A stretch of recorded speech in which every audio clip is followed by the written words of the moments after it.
पती लक्ष्मीचा जाणत असे.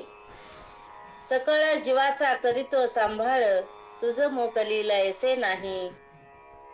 नको खेद करू कोणत्या गोष्टीचा, पती लक्ष्मीचा जाणत असे. एका जनार्दनी भोग प्रारब्धाचा, हरिकृपे त्याचा नाश झाला. नको खेद करू कोणत्या गोष्टीचा, पती लक्ष्मीचा जाणत असे. किंवा मग नाथ महाराजाच्या अभंगाच्या हिशोबानं, हरिमुखे गाता हरपली चिंता, जन्म नाही मागुता जन्म घेणे. तर म्हणजे असे दोन दुसरं पण ध्रुपद आहे याला हरिपाठातला नाथ महाराजाच्या असल्यामुळं. तर आज माझ्याकडे आलेली ही प्रवचन रूपी सेवा, आणि या निमित्ताने ह्या सगळे माझे साधक मंडळी असतील, कीर्तनकार असतील, प्रवचनकार असतील, उत्कृष्ट असे सर्व महाराज मंडळी असतील, गायक वादक कुणी असतील, मायबाप बंधू भगिनी सर्वांच्या चरणी माझा साष्टांग दंडवत. सेवेसाठी महान संत शिरोमणी महाराष्ट्र भूषण पैठण निवासी, ज्यांच्याकडे की भगवंताने 36,000 वर्ष हे वेश बदलून सेवा केली. कुणाकडं? आपल्या शांती ब्रह्म एकनाथ महाराजांकडं.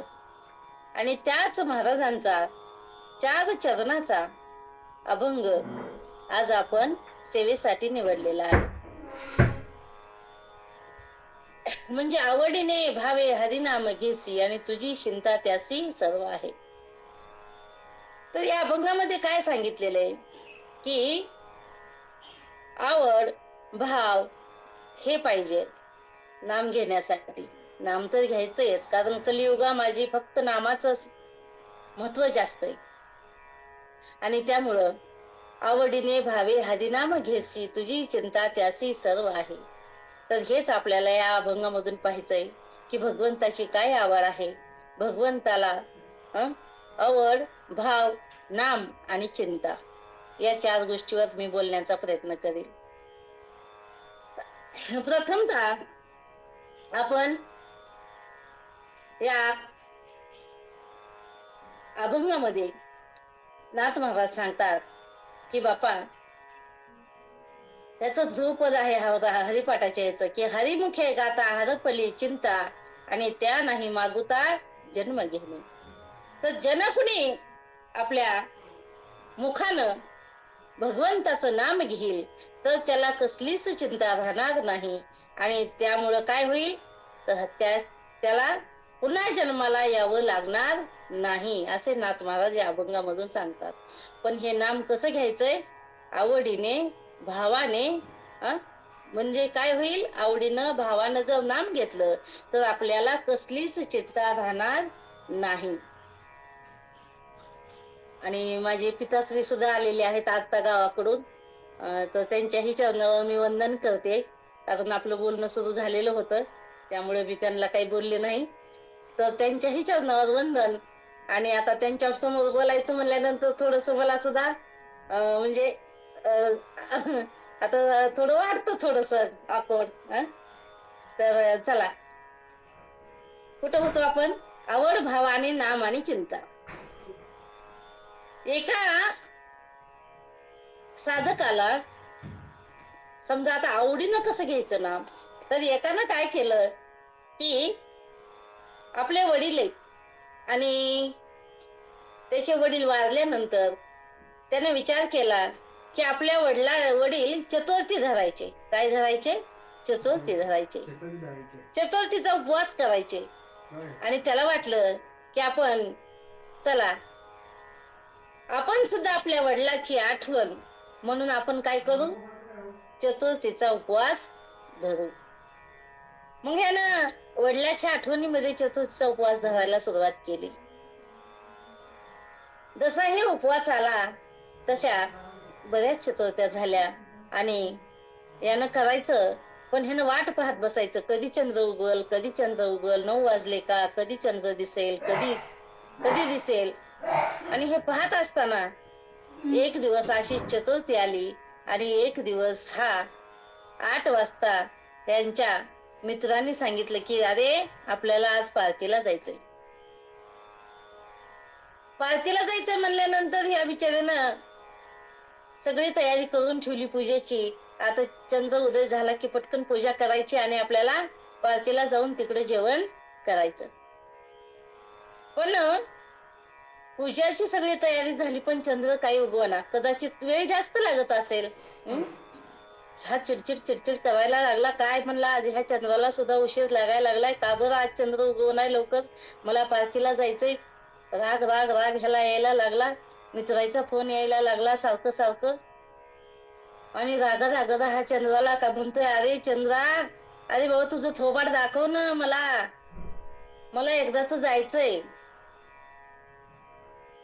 मग मला सांगा, ह्यानं जी चतुर्थी धरली ही आवडीनं धरली, भावानं धरली, का उग करायची म्हणून धरली? तर देव कसा आहे? देव भावाचा भुकेलाय. थोर प्रेमाचा भुकेला हाची दुष्काळ तयाला.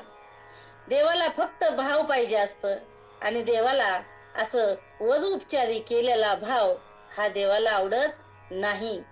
म्हणून देवाला ही आवडीनं केलेलं पाहिजे. म्हणून नाथ महाराज सांगतात की बाबा, जे काही तुम्हाला करायचंय ते तुम्ही कसं करा, आवडीने करा. अहो म्हणले, एकदा तर काय झालं, एक सुनबाई आपल्या सासूसाठी मोठ्या मोठ्यानं खोटं खोटं रडायला लागली. फार मोठ्या मोठ्यानं बडू बडू बडू रडायला लागली. सगळ्यांना वाटलं, अरे ह्या सासूबाई गेल्यात आणि ही सुनबाई एवढं रडायली. असती जोपर्यंत होत्या तोपर्यंत हिनं कधी प्रेम भाव त्यांना दिला नाही. मग ही अशी रडते का? कदाचित मालकाला चांगलं वाटावं म्हणून रडत असल उंच स्वरामध्ये. पण हे न काय, आवडी अनंत आळवावा. आवडीनं जर ह्या भगवंताला आपण आळवलं तरच हा देव आपला होतो. का? नाहीतर असं होत नाही. भगवंताला आवड प्रिय आहे. म्हणून भगवंताची आवड जाणून घेणं हे आपल्याला सुद्धा खूप महत्वाचं आहे. मनामध्ये भाव चांगला असेल तर केलेलं प्रत्येक कर्म हे भगवंताला आपलं अर्पण होतं आणि भगवंत सुद्धा त्याच्यामध्ये काय होतोय तर समाधान राहतोय की बाबा माझा भक्त आहे, आवडीनं करायलाय, भावानं करायलाय. मग भगवंताचं नाम घ्यायचं. आवड झाला, भाव झाला. भाव तर नव्हता त्या सुनामध्ये रडण्यामध्ये, पण फक्त एक जगाला दाखवण्यासाठी ती रडत होती. मनामध्ये कसलाच भाव नाही. पण हे खोटं खोटं रडणं हे सुद्धा जगाला पटत नाही. का? आधीच सेवा केली नाही तुम्ही तर पुन्हा रडून काय उपयोग आहे? म्हणून जिवंत आहे तोपर्यंतच सेवा करा. मग ती मनोभावाने करा. कारण आपल्या कुठल्याही मंदिरात जाण्यापेक्षा घरामधले आई वडील, सासू सासरे, जी काही आपल्या कुटुंबातले मेंबर असतील यांची जर आपण आवडीनं भावानं जर सेवा केली तर आपल्याला भगवंताची दुसरी वेगळी सेवा करायची गरज पडत नाही. पण आपण काय करतोय, देवाच्या पुढे बसतोय, घरातल्याला मनातली मनात चार शिव्या देतोय. हे असंच झालं, ते तसंच झालं. शुद्ध मन झालं पाहिजे. मनाची शुद्धता खूप महत्वाची आहे. चित्त आपलं निर्मळ झालं पाहिजे. तुका म्हणे, चित्त कराळे निर्मळ, येऊनी गोपाळ राहे तेथे. जर आपलं मन शुद्ध झालं, चित्त शुद्ध झालं तर हा भगवान परमात्मा आपल्या मनामध्ये येऊन जातो. म्हणून आपला मन ही भावना, ही भाव आपला भगवंताला अर्पण करावा. भगवान कशी चिंता मिटवतो? चिता आणि चिंता, बरोबर आहे, काही फरक नाही, फक्त एका बिंदूचा फरक आहे. चिता काय करते? चिंता चिता समाख्याता बिंदू मात्रा विशेषतः सजीव दहते चिंता, निर्जीव दहते चिता. म्हणजे काय तर चिता ही काय करते? सजीवांना जाळते आणि चिता म्हणजे चिंता सजीवाला जाळते आणि नुसती चिता हे निर्जीवाला जाळते. बघा, आपल्या जर मनामध्ये चिंता असेल तर आपण काय होतो, आपल्याला सतत सतत कुठल्याही गोष्टीचा घोर लागला, चिंता लागला, तर माणूस काय म्हणतो, अरे एवढी चिंता करू नकोस. आधी कसा क्रश होऊन चाललास, किती खराब व्हायला लागलास, कशानं? चिंता करून. चिंता आणि चिंता, चिंता ही माणसाला, जिवंत माणसाला जाळते. म्हणजे तो मधल्यामध्ये कुडत राहतो, त्याला काही सुधरत नाही. आणि चिंता ही चिंता तर काय, मग मेल्यानंतर, प्राण गेल्यानंतर पुन्हा विलाजच नाही काय. एका मनुष्याला काय झालं की त्याला एकदा एक मनुष्य वाटेमध्ये होता आणि एक राजा हत्तीवर बसून चालला होता. हत्तीवर बसून चाललेला राजा आणि त्या मनुष्यानं त्या हत्तीच्या शेपटाला पीळ घातला आणि पीळ घातल्यानंतर तो हत्ती खाली बसला. खाली बसल्यानंतर राजाला वाटलं की हा मनुष्य काय ताकदबाज असेल, कारण हत्तीची ताकद कुठं आणि मनुष्याची ताकद कुठं. राजाला समजणं झालं की बाबा, तुझ्याकडं एवढी ताकद आहे, मग तू काय कर, माझ्या राज्यामध्ये येऊन राहा. तुला मी एक काम देतो का, एवढा जर बॉडी बिल्डर, एवढा जर हत्तीच्या बळाचा माणूस माझ्या राज्यात राहिला तर माझ्या राज्याचं किती नावलौकिक होईल. हत्तीला बसवायचं म्हणजे चेष्टा आहे का? चिंता सांगायली तुम्हाला, बरं का, लक्षात ठेवा. एवढा ताकदवान मनुष्य, त्यानं हत्तीला बसवलं. राजानं सांगितलं, माझ्या राज्यात येऊन राहा, मी काजू बदाम तुम्हाला काय लागेल ते मी खायला पुरवतो. म्हणलं बसून बसून टाइम कसा जायचा? काहीतरी माणसाला वेळ घालवाय काम पाहिजे ना. ठीक आहे म्हणले, तू एक काम कर, तू फक्त झाडांना 3 टाइम, सकाळ दुपार संध्याकाळ, तू काय कर, पाणी घाल. त्याला काम दिलं. काम दिल्यानंतर पण म्हणले, हा टायमिंग चुकवू देऊ नको, ज्या टायमाला सांगितलंय त्याच टायमाला तू ते पाणी घाल. ठीक आहे म्हणले, सकाळी 10 वाजता घाल, दुपारी 2 वाजता घाल, संध्याकाळी 5 वाजता घाल. त्याला टायमिंग सांगून दिला. पण ह्याला आता राज्यामध्ये खायला काजू बदाम काही काही काही काही काही होते आणि खाल्ल्यानंतर माणसाला सुस्ती येते. तशीच ह्याही माणसाला सुस्ती यायला लागली. पण 10 वाजले, 10 वाजले की ह्याला वाटायचं, अरे बापरे, झोप लागायला नको, मला 10 वाजता पाणी घालायचंय. अरे बापरे, झोप लागायला नको, मला 10 वाजता पाणी घालायचंय. मग कधी कधी आता ते पुन्हा झोप येईल म्हणून पुन्हा खायचं नाही, पुन्हा चिंता करत राहायचं, आता 2 वाजता मला पाणी घालायचंय, 1 वाजता पाणी घालायचंय, त्या टायमिंगला घालायचंय, 5 वाजता घालायचंय. एवढी चिंता त्याला पडली त्या टायमिंगची की टाइम चुकायला नको. आणि एवढी चिंता पडल्यानंतर 6 महिन्यामध्ये तो मनुष्य साधं 5 किलो वजन सुद्धा त्याच्यानं उचलना झालं. एवढा तो मनुष्य क्रश होऊन गेला. कशामुळे गेला हा? फक्त चिंता करून. ताकद तर त्याच्यामध्ये होतीच, हत्तीला बसवलं होतं, काजू बदाम खायला होते, पण काय झालं? फक्त चिंता करून. म्हणून नाथ महाराज सांगतात की बाबा, ही चिंता जर तुला घालवायची असेल तर काय करावं लागल? नाम घ्यावं लागल. ते कसं? आवडीने भावे हरिनाम घेसी आणि तुझी चिंता त्यासी सर्व आहे. आता नाम घ्यायचं म्हणल्यानंतर नामाची ताकद साक्षात देवांना सुद्धा कळत नाही, एवढं नाम मोठं आहे. तुझ्या नामाचा महिमा तुझं नकळे मेघश्यामा. नामाचा महिमा देवाला सुद्धा कळत नाही. आपल्याला माहित आहे, प्रभू रामाने एक दगड टाकला राम म्हणून, पण तो दगड बुडला.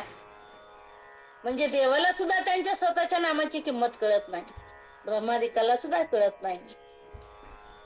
म्हणून एवढं नाम श्रेष्ठ आहे. म्हणून हे नाम कसं घ्यायचंय? आवडीने घ्यायचंय. एका गावामध्ये एक नास्तिक आणि एक आस्तिक असे राहत होते. एक समजा 2 भाऊ, एक होता ती सात्विक होता आणि दुसरा होता तो नास्तिक होता. म्हणजे त्याला देवाचं नाम आवडत नव्हतं, काही नव्हतं. मोठा होता त्या मोठ्या भावाला सुंदर असं भगवंताचं भजन करायचं, नाम घ्यायचं, चिंतन करायचं हे त्याला आवडायचं. पण लहान्या भावाला कसलंच भगवंताचं नाम चिंतन कानावर सुद्धा तो पडू देत नसे. कोण घेतलं तरी त्याला नावं ठेवायचं. आणि एक दिवस यांच्या गावामध्ये एक साधू महाराज आले.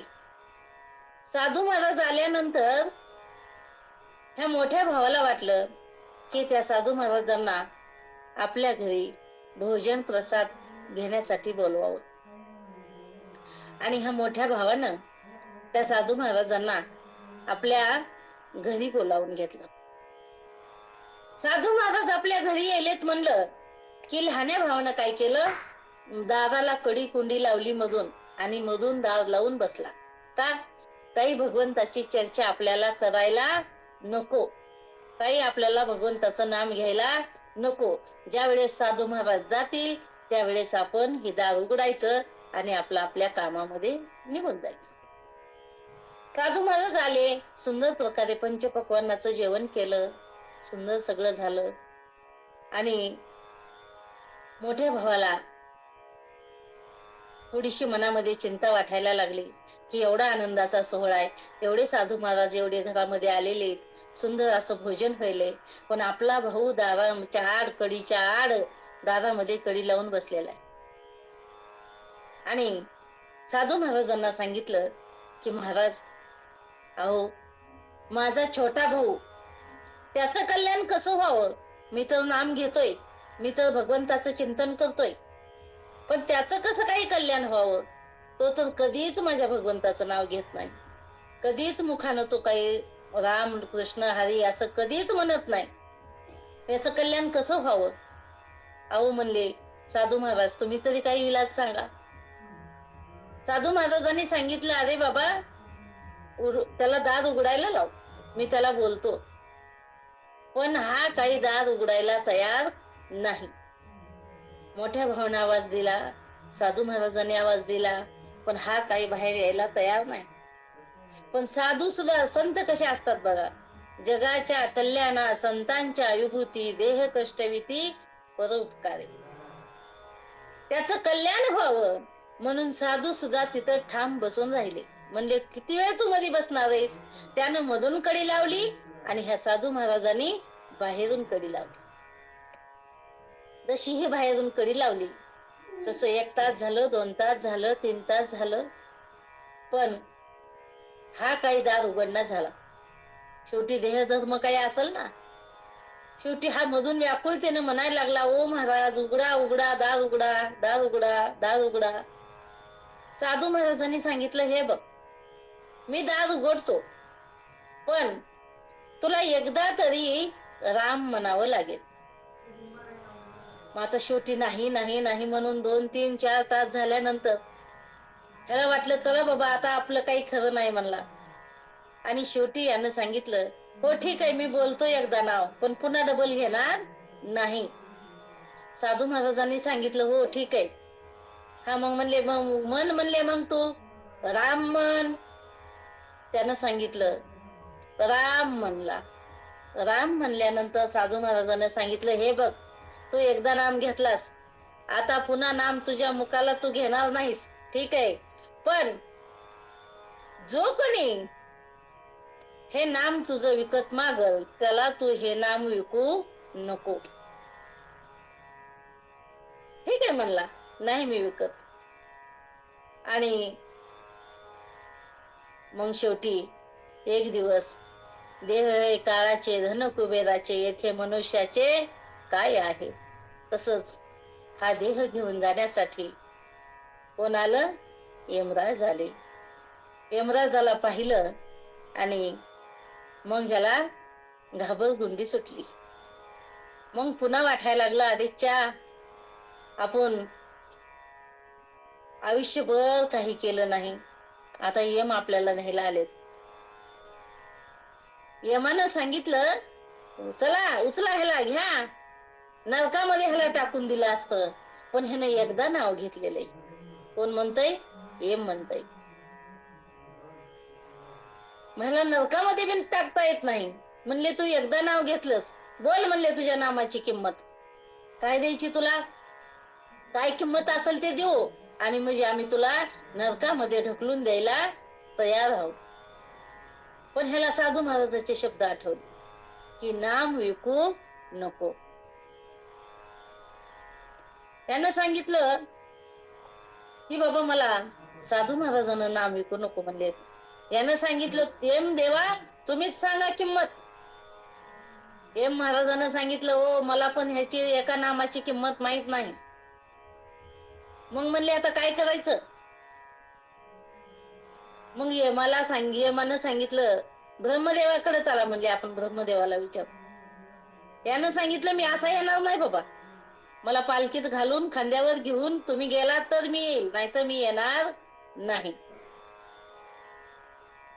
मग काय यम धर्मानं त्याला पालखीमध्ये घातलं, यमानं खांदा दिला आणि ही पालखी ब्रह्मदेवापाशी नेली. ब्रह्मदेवाकडे गेले. ब्रह्मदेवाला सांगितलं महाराज यांनी आयुष्यामध्ये फक्त एकदा नाम घेतलेले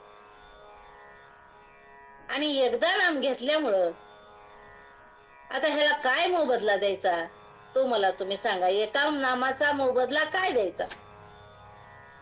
ब्रह्मदेवाने सांगितलं बाबा मला सुद्धा म्हणले एका नामाची किंमत मला सुद्धा माहित नाही. ब्रह्मदेवानं सांगितल्यानंतर मग आता म्हणले कुणाला विचारायचं. म्हणले चला देवो की देव महादेव भोलेनाथ त्यांच्याकडे जाऊ. यानं सांगितलं हे बघा मी असा येणार नाही, मला तुम्ही पालखीत घालून घेऊन गेला होतं, ब्रह्मदेवानं सुद्धा खांदा दिला तर मी घेऊ, नाहीतर मी येणार नाही. यमानं खांदा दिला, ब्रह्मदेवाने खांदा दिला, घेऊन गेले कुठं भोले बाबाकडं. भोले बाबाला सांगितलं शंकर भगवान अहो म्हणले हे ना फक्त एकदाच नाम घेतलेले म्हणले आणि ह्याचा नामाचा काय मोबदला आहे ती मला सांगा म्हणले. भोलेनाथाने सांगितलं मी सुद्धा सांगू शकत नाही म्हणले.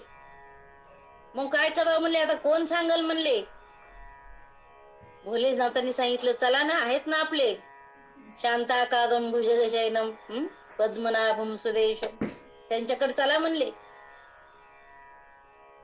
विष्णुनारायणाकडे गेले. भोलेनाथाला सांगितलं तुम्हीही माझ्या पालखीला झोपा चला. ब्रह्मदेव यम भोलेनाथ सगळे पालखीला झोपले आणि ही सगळी घेऊन भगवान नारायणापाशी गेले. नारायणाला सांगितलं हो महाराज यानं एकदाच नाम घेतलेले म्हणले, ह्याच्या एका नामाचा काय मोबदला आहे तो ह्याला देऊन टाकायचाय म्हणले, म्हणजे ह्याला नरकामध्ये टाकायचंय. मग म्हणले काय नाम आहे, काय त्याचा मोबदला आहे ते आम्हाला सांगा. विष्णू नारायणाने सांगितलं अरे वेड्या एका नामासाठी तू मृत्यू लोकामधून यमधर्मापर्यंत त्याच्या खांदा त्यानं तुला दिलाय, तिथून ब्रह्मदेवानं खांदा तुला दिलाय, तिथून शंकरानं दिलाय आणि तिथून तू माझ्यापाशी आलास. मग एक जर नाम एवढं करू शकतय तर दुसरं काही आहे का. म्हणूनच म्हणतात काहीच सोपं नाही. काय सोपं, फक्त भगवंताचं नाम सोपं आहे. म्हणून सतत सतत भगवंताचं चिंतन करायचं आणि काय म्हणायचं एक गाऊ आम्ही विठोबाचे नाम अनेकाचे काम नाही तेथे. म्हणून हे असं नाम कसं घ्यायचंय, आवडीनं प्रेमानं भावानं घ्यायचंय. आणि हे नाम चिंतन घेतल्यानंतर जसं त्याचं कल्याण झालं आणि त्या म्हणूनच म्हणतात तुझ्या नामाचा महिमा तुझं नकळे मेघ श्यामा. देवांना सुद्धा याचा नामाचा महिमा कळणं कठीण आहे. एवढं नाम सोपं आहे पण नाम मुखाला येण्यासाठी सुद्धा करोडो जन्माचं पुण्य लागतं, नाहीतरी मुखाला नाम येत नाही. आणि साधू संतांच्या संगतीत आपल्याला म्हणूनच बसायचंय का, त्यांच्या संगतीत बसल्यानंतर आपल्या मुखाला नाम येतंय. साधू संतांचा अवतारच त्याच्यासाठी आहे. नाथ महाराजाला म्हणतात नाथ महाराज तुमच्या संगतीमध्ये देवाना येऊन 36 वर्ष वेश बदलून तुमच्यापाशी राहिले. अहो, तुमचा अवतार कशासाठी? वाढवया सुख भक्तिभाव धर्म कुळाचारी नाम विठोबाचे. नाथ महाराजांना सांगितलं त्या साधकांना, महाराज अहो ज्ञान मिळवण्यासाठी, भगवंत मिळवण्यासाठी, संसार सुखाचा होण्यासाठी कित्येक लोक तुमच्याकडे येतात. बस ते तर जाऊ द्या, कोण कोण तुम्ही साखर देता म्हणून सुद्धा त्या साखरेच्या आशेनं सुद्धा लोक तुमच्याकडे येतात. कुणी जेवायला मिळतं म्हणून तुमच्याकडे येतात. नाथ महाराजांनी सांगितलं, अरे बाबा, तुझी सगळी चिंता जर घालवायची असेल तर तुला हेच करावं लागेल. काय? आवडीने भावे हरिनाम घेसी तुझी चिंता त्यासी सर्व आहे. नाथ महाराज म्हणतात, अरे तू तुझं सर्व सर्व तुला जे ज्ञान आहे ना, ते तुझं सर्व ज्ञान तू काय कर, तू फक्त भगवंताच्या आवडीमध्ये घाल. संसाराची चिंता करू नको.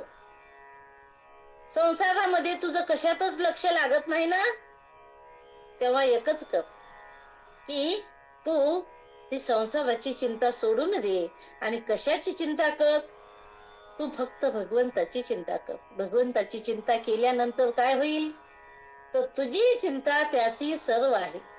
तू ज्याची चिंता करतो, तू ज्याचं चिंतन करतोस ना, तो तुझी चिंता करेल. म्हणून त्या भगवंताचं चिंतन आपण करायचं. आणि चिंतने चिंतने तद्रूपता म्हणतात ना, तसं चिंता करीत राहण्यापेक्षा चिंतन करीत राहिलेलं केव्हाही चांगलं. म्हणून नाथ महाराज सांगतात, बाबा तू चिंता करू नकोस, तू फक्त चिंतन करीत राहा. आणि चिंतन करीत राहिल्यामुळं काय होईल, तर तुझी चिंता त्यासी सर्व आहे. अहो, आपण काम करीत करीत नाम घ्यायचं का? मैं तेरे नाम पे तो तू मेरे काम पे. आपण जर भगवंताचं नाम चिंतन करीत राहिलं ना, तर भगवंत आपले सर्व काम करतो. न सांगता तुम्हा कळो येते अंतर. भगवंताला सगळं कळतंय. हेच नाथ महाराज सांगतात की बाबा, या भगवंताचं नाम चिंतन हे मुखानं सतत सतत घे. नको खेद करू कोणत्या गोष्टीचा, पती लक्ष्मीचा जाणत असे. अरे बाबा, तू भगवंताचं नाम चिंतन घे, पण खेद कुठल्याच गोष्टीचा करू नको. का? तो भगवान परमात्मा सगळं जाणतोय. पती लक्ष्मीचा जाणत असे. त्या जगतपतीचं जर आपण चिंतन केलं, त्याचं जर नामस्मरण करत राहिलं, तर मग आपल्याला कुठल्याच गोष्टीचा खेद होणार नाही.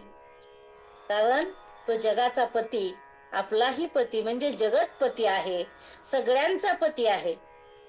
अरे बाबा, तो सगळ्या जीवांचा सांभाळ करतोय आणि तुझं मोकलीला असे नाही. तुला काही सोडून देईल का ती? बिलकुल नाही.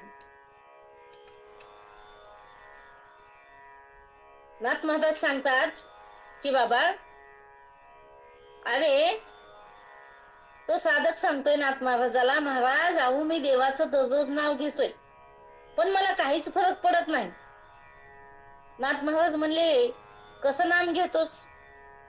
काही नाम गाण घेण्यामध्ये काहीतरी तुझी पद्धत चुकत असेल, म्हणून तुला फरक पडत नसल.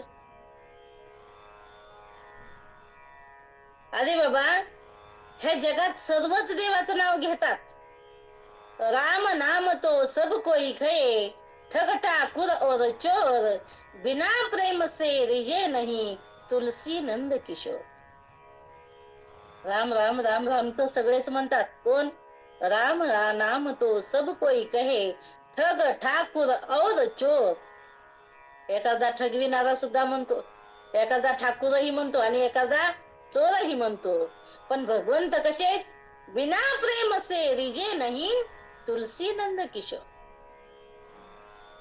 जर तू आवडीनं श्रद्धेनं देवाचं नाव घेशील, तर तुझी सर्व चिंता भगवान स्वतः आपल्या अंगावर घेतील आणि तुला चिंता मुक्त करतील. म्हणून ज्ञानेश्वरीमध्ये सुद्धा भगवंताने अर्जुनाला एक वचन दिले बाबा. आणि माझी या भक्ता काय समर्थांची कांता, आणि माझी या भक्ता काय संसाराची चिंता, समर्थांची कांता काय कोरांना मागे. भगवान अर्जुनाला सांगतात, अरे जो भक्त माझ्या भक्तीमध्ये लीन आहे ना, त्याला काय मग पुन्हा संसाराची चिंता आहे. आणि समर्थाची कांता काय कोरांना मागे. अरे बाबा, अरे एखाद्या गरीब मुलीनं एखाद्या राजाशी भाव केला तर पुन्हा ती कधी भीक मागण्यासाठी जाईल का? कधीच जाणार नाही, कारण ती राजाची कांता झाली. राज याची कांता काय भीक मागे, मनाची या जोगे सिद्धी पावे. म्हणून नाथ महाराज सांगायला लागलेत बाबा, अरे नाम घ्यायचं हे कसं घ्यायचं? आवडीनं, प्रेमानं, भावानं घ्यायचं. एक दृष्टांत दिला त्यांनी, की सांगितलं बाबा, ध्रुवबाळानं नामस्मरण केलं, प्रल्हादानं नामस्मरण केलं, वाल्या कोळ्यानं नामस्मरण केलं. यांनी कसं केलं? सगळं प्रेमानं, आवडीनं, भावानं केलं. 5 वर्षाचा ध्रुवबाळ भगवंताचा मिळवण्यासाठी या घरामधून बाहेर पडला आणि कठोर कठोर कठोर अशी तपश्चर्या केली. 1 महिना कवठा एवढं फळ खाऊन, 1 महिना बोरा एवढं, वाळलेले पानं, पाणी, शेवटी श्वास रोखून धरला. आणि जसा ही श्वास रोखून धरला तसा सगळ्यांना श्वास घ्यायला त्रास व्हायला. आणि भगवंताला सांगितलं, भगवान आम्हाला त्रास व्हायलाय, कोण काय झालंय, काय एवढा काळ पसरलाय? भगवंतांनी सांगितलं, अरे माझा छोटासा ध्रुवबाळ त्याचा श्वास रोखून धरलाय, म्हणून तुम्ही चिंता करू नका, मी लगेच जातो. पहिल्यांदा भगवान गेले कुणाकडं? जपी, तपी, योगी, मुनी, ऋषी यांच्याकडे गेले. त्यांना विचारलं, अहो माझा 5 वर्षाचा ध्रुवबाळ तुम्ही पाहिलात का? त्यांनी सांगितलं, महाराज अहो आम्ही करोडो वर्षे, कितीतरी वर्ष आमचे किती गेले आम्हाला पत्ता नाही. एवढं आम्ही तुमचं नामस्मरण करतोय, एवढं आमच्या नखाच्या चुमडी झाल्या, केसाच्या जठा झाल्या, पण तुम्ही 5 वर्षाच्या ध्रुवबाळाला विचारताय. आणि ध्रुवबाळाच्या समोर भगवान येऊन उभा टाकले. ध्रुवबाळाला हृदयातली मूर्ती बाहेर समोर दिसायला लागली आणि ध्रुवबाळानं पाहिलं, पण बोलायला वाचा फुटेना. भगवंताने आपल्या हातातला शंख त्याच्या गालाला लावला आणि ध्रुवबाळाला ब्रह्मानंदाची प्राप्ती झाली. आणि ध्रुवानं स्तुती केली, यौंत प्रविश्य मम वाचमिमां प्रसुप्तां संजीवयत्यखिल शक्तिधर स्वधाम्ना अन्यांश हस्तचरण श्रवणत्वगादीन् प्राणान्नमो भगवते पुरुषाय तुभ्यं. 5 वर्षाच्या ध्रुवानं भगवंताची स्तुती केली. आपल्याला 5 वर्ष आत्ताचे दिसायलेत, पण भगवंताच्या आधी त्याचे कितीतरी जन्म झालेले होते. ध्रुवाचे, सांगडेचे, डोंगराची डोंगर पडलेले होते. भगवंताने विचारलं, ओ ऋषी मुनी, जपी तपी, तुम्ही म्हणता ना 5 वर्षाचा ध्रुवबाळ, पण हे सगळे डोंगर दिसतेत ना पांढरे, की ह्याच्या हाडाच्या सांगडेचे. एवढे जन्म त्यानं तपश्चर्या केलेली आहे. आणि तेवढे जन्माची तपश्चर्या म्हणून भाग्य उदय समार्जितेन सत्संग म्हणजे लभते. भगवंताचं नाम, भगवंताचा सत्संग हे भाग्याचा उदय काळ आल्याशिवाय त्याला सापडत नाही, मुखाला नाम येत नाही. म्हणून खूप जन्मोजन्मीचं पुण्य असल्याशिवाय भगवंताचं नाम आपल्या मुखाला येत नाही. ध्रुवबाळानं नाम घेतलं, त्याचा उद्धार झाला. भक्त प्रल्हादानं भगवंताचं नामस्मरण केलं. किती छोटं रूप आहे, म्हणजे भगवान पाहत नाही, लहान आहे का मोठा आहे का, किती कोण आहे, काळा आहे का गोरा आहे, काही पाहत नाही भगवान. फक्त भगवंताला एकच पाहिजे असतं, की बाबा ह्याच्याकडं आवड, प्रेम, भाव किती आहे. आणि ही आवड प्रेम भाव हे जर आपल्याला समजून घ्यायचं असेल तर आपल्याला हे कोण शिकवेल? हे संत शिकवतील. म्हणून संतांच्या संगती मनोमार्ग गती, 11वा श्रीपती येणे पंथी. संतांच्या संगतीमध्ये आपण गेलं पाहिजे. आपल्या हातामध्ये काळं व्हावं का गोर व्हावं, कोणत्या कुळामध्ये जन्माला यावं, काय व्हावं हे आपल्या हातामध्ये नाही. फक्त आपल्या हातामध्ये एकच आहे की आपण आयुष्यामध्ये संगत कुणाची करावी. आणि ही संगत आपल्याला भगवंताची, जे भगवंताकडे आपल्याला घेऊन जातील, जे भगवंताच्या कथा कीर्तनातून आपल्याला म्हणजे आपल्या कानामधून हे रसायन जे हृदयापर्यंत पोहोचवतील, यांच्या सोबत आपल्याला जायचंय. भवंती हेत कर्ण रसायन कथा. ह्या कथा कीर्तन हे फक्त हसी मजाक याच्यासाठी नाही, तर हे भगवंतावरचं प्रेम हे वाढण्यासाठी आहे. म्हणून ह्या भगवंताचं नामस्मरण करीत असताना भगवान आपल्याला काही विचार करीत नाही, हा गरीब आहे का श्रीमंत आहे का काही नाही. उंच नीच काही नेने भगवंत, तिष्ठे भाव भक्ती रे कोणिया. म्हणून फक्त भगवंतावर आपल्याला श्रद्धा ठेवायची. आणि श्रद्धा ठेवल्यानंतर काय होईल, तर जसं मांजरीन आपल्या पिल्लाला उचलून आल्हादी घेऊन घर बदलते, तसं माकड काय करते, माकड म्हणते अरे माझ्या पोटाला धर, तुला जगायचं असेल तर. त्याला मार्जे न्याय आणि मलकट न्याय म्हणतात. माकडाच्या पिल्लासारखं जर राहिलं तर स्वतःच्या जिम्मेदारीवर जगावं लागतं. स्वतः सोडलं की मग ते गेलं. पण मांजरीसारखं भगवान परमात्मा आपल्याला नरद्याला धरतो पण दात लागू देत नाही. त्याप्रमाणे ह्या सगळी चिंता मांजर जशी त्या पिल्लाची करते, तसं धोक्यापासून वाचवण्यासाठी 7 घर बदलते म्हणून, या घरातून त्या घरात, त्या घरातून त्या घरात. तसं भगवान परमात्मा आपला सगळा भार त्याच्यावर जर आपण घातला ना, तर फक्त आपला विश्वास, आवड, भाव हे सगळं भगवंतावर सोडायचं आणि नंतर मग भगवंताचं चिंतन करायचं. मग काम करीत असताना सुद्धा दळीता कांडिता तुझं गायीना अनंता, काहीही करीत असताना मी तर म्हणते ज्या ज्या ठिकाणी आपण श्वास घेतोय त्या त्या ठिकाणी भगवंताचं नामस्मरण आपल्याकडून झालं पाहिजे. कुणी कुणी मला विचारतं ना, इकडे घ्यावं का तिकडे घ्यावं का, इथं बसूनच घ्यावं का तिथं बसूनच घ्यावं का. मी सोपा पर्याय सांगते, ज्या ठिकाणी आपण श्वास घेतोय, तुम्हाला वाटत असेल ज्या ठिकाणी श्वास मला घ्यायची गरज नाही तिथं तुम्ही घेऊ नका. पण ज्या ठिकाणी श्वास घेतोय त्या ठिकाणी तुम्हाला नामस्मरण घ्यायला काळ वेळ नाही, उच्चारिता नाम. म्हणून हे नाम फक्त आवडीनं भावानं प्रेमानं घ्यायचंय का, तर त्याला काहीच काळ वेळ लागत नाही.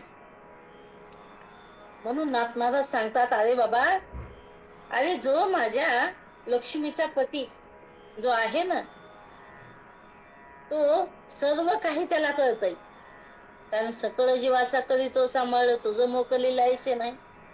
आणि त्याला सगळं काही करतंय. तो लक्ष्मीचा पती असला तरी आपल्या सर्वांचा पती आहे. म्हणून हे महाराज अभंगाच्या दुसऱ्या चरणामध्ये सांगतात, नको खेद करू कोण त्या गोष्टीचा, पती लक्ष्मीचा जाणत असे. नाथ महाराज सांगतात, अरे साधका, अरे जन्माला येताना तू काय घेऊन आलास आणि मेल्यानंतर तरी काय घेऊन जाणार आहे हे लक्षात ठेवा. अरे बाबा, हे सर्व काही भगवंताचंच आहे. कुठल्याही गोष्टीची काळजी करू नकोस. आता कालचं उदाहरण आपल्याकडे आहे. आपले दादा, काय कमी त्यांच्याकडे, पैसा अडका सगळं काही भरपूर सत्ता, पण वाटत एक क्षण तरी वाटला असेल का की पुढच्या क्षणाला माझं असं होईल.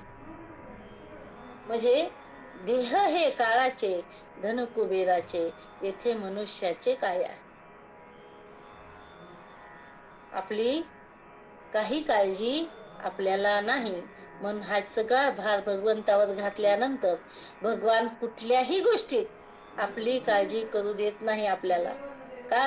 आपण त्याचं नामचिंतन करतो. त्याचं नामचिंतन केल्यानंतर सतत सतत सतत त्याच्यावर भार घालून राहिल्यानंतर, म्हणून तुकाराम महाराज सुद्धा म्हणतात बघा, तुका म्हणे घालू तयावरी भार, आणि वाहू हा संसार देवा पायी.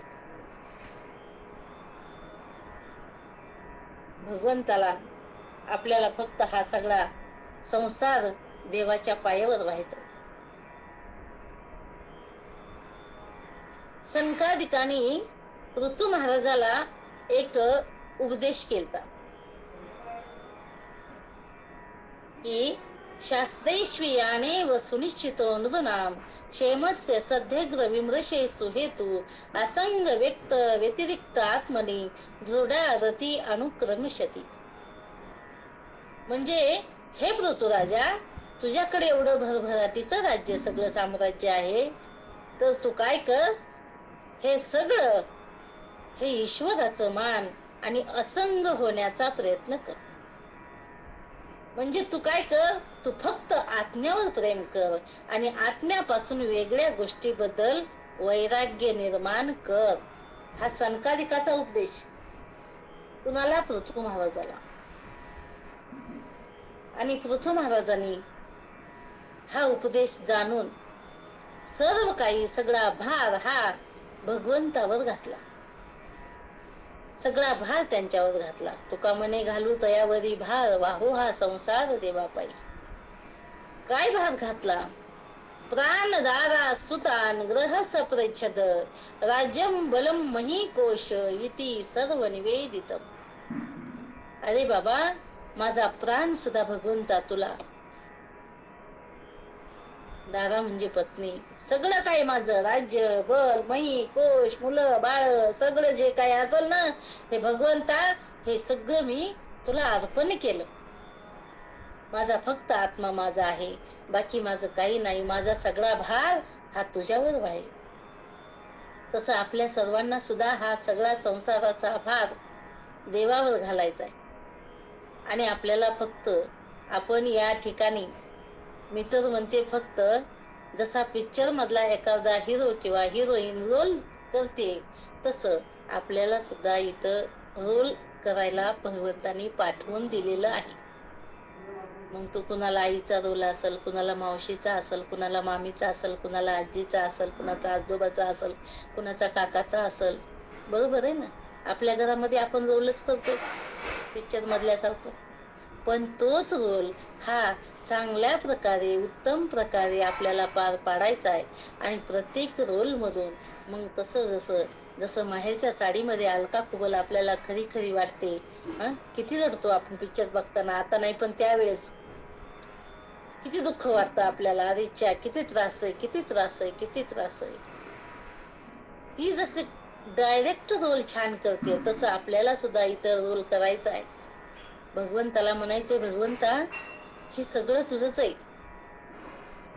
म्हणूनच हा सगळा भार भगवंतावर घालायचा आहे. आणि घातल्यानंतर भगवंताला एवढंच म्हणायचं की बाबा, आता मला कशाचीही चिंता नाही.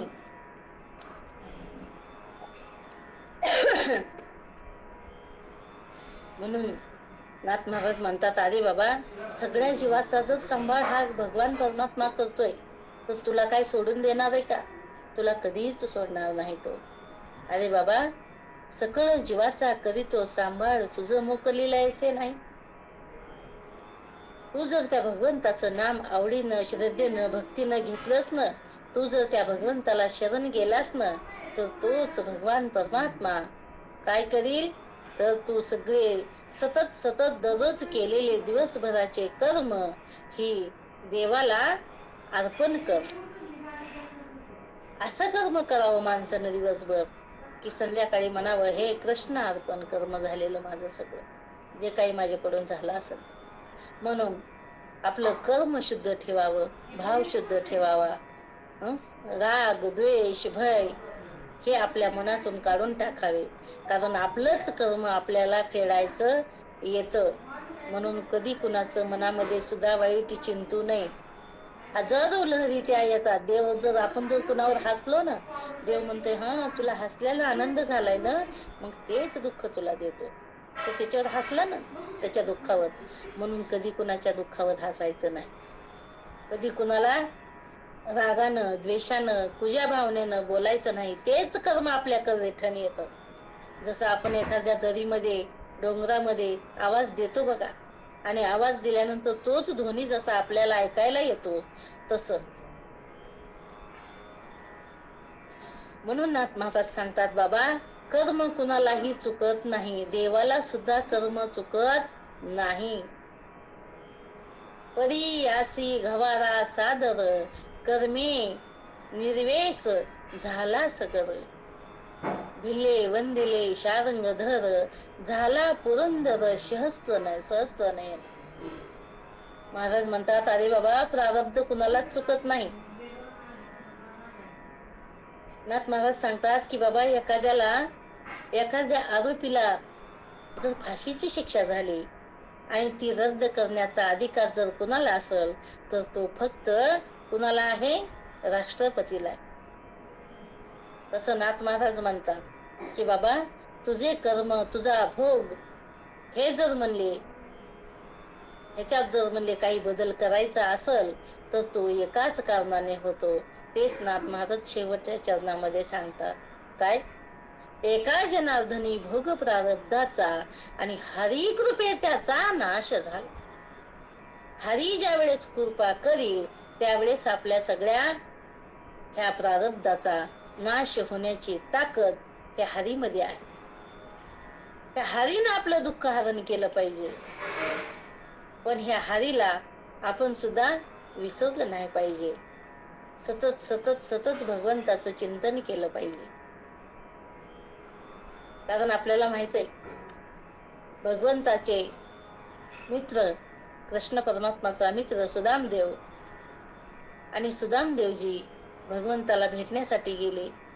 भगवंताने त्यांना भेटल्यानंतर गंध लावण्याच्या निमित्तानं कपाळावरचे अक्षर पुसले नाहीत, फक्त आलटापालटत केले.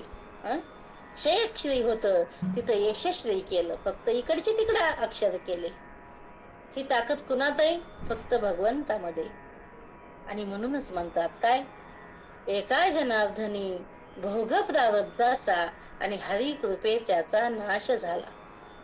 सुदामदेवजीच्या आयुष्यामध्ये 18 विश्व दारिद्र्य होतं, पण यशस्वी केलं. हे कशामुळं? फक्त भगवंताची कृपा झाली म्हणून. त्या भगवंताची कृपा करून घ्यायची. तर आपल्याला त्या भगवंताचं आवडीनं, भावानं, प्रेमानं आपल्याला चिंतन करावं लागेल. आणि ते चिंतन करीत असताना आपल्याला सुंदर असं या रामकृष्ण हरी ग्रुप याच्यावर सतत सत्संग असतोच, पण वेळेअभावी कुणाला जॉईन होता येतं, कुणाला नाही होता येत.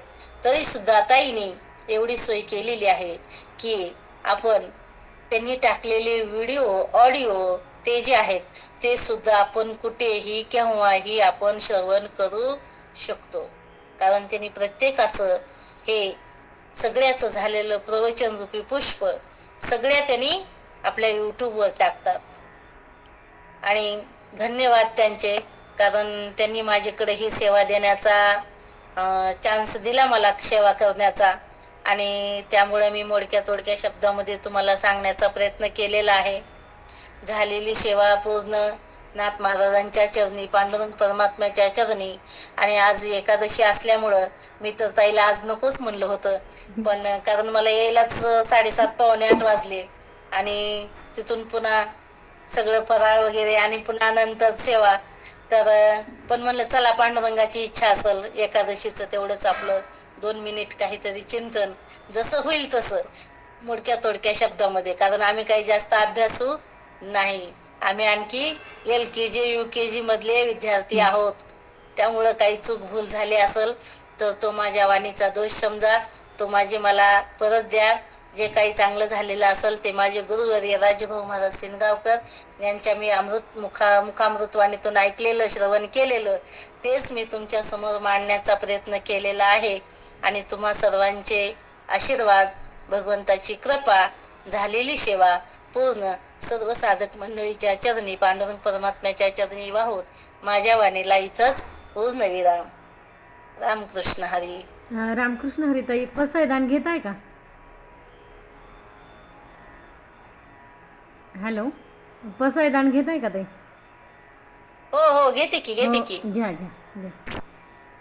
आता विश्वात्मके देवे, येणे वागेज्ञे तोषावे, तोषोनी मज द्यावे पसायदान हे.